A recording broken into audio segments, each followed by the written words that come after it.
I think everyone should start playing with generative AI. It's just amazing the kind of creativity you can unlock with tools like this.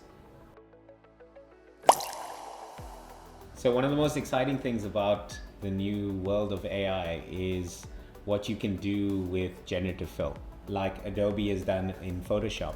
And I just want to show you how we can take a picture that one of the guys took on a safari trip and just completely convert it into what some would reckon is, a world-class master photographer's shot.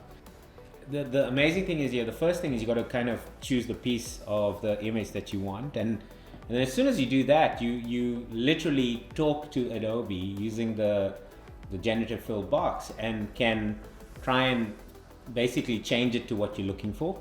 And it's very clever because what it does is not only changes it based on your text, but gives you a number of options for you to then play with.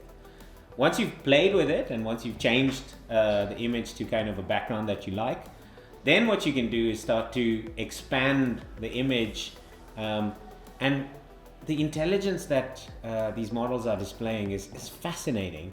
So again, I'll show you this example of a lion. We extend it to one sort of point, and then we ask the model to generate the rest of the image. And that's all you are really asking it. You're just saying, give it a shot. And wow, you now suddenly have the whole lion. Look at the proportion. Look at how cleverly it's kind of adjusted everything in terms of even the lion, but also the background that we just now chose. So here we go. We're going to say, right, actually, I want to change the time at which I took the photo. Let's make it a sunset.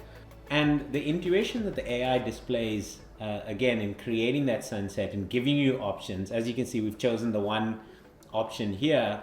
And I want to keep playing with this because it's just amazing what you can keep doing. So you want to have a little bit more on the bottom.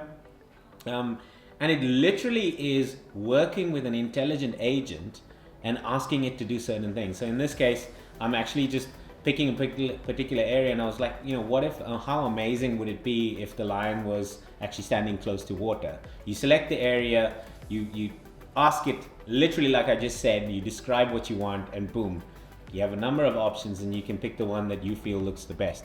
And again, we're just going to extend this picture because it's saying, hey, I want to see a little bit more of the water. Here we go. You ask it to create the rest of the picture, extending the frame, and there you go. Incredible. Compare that to the original photo, and you just see what collaborating with AI in the graphic space has now become.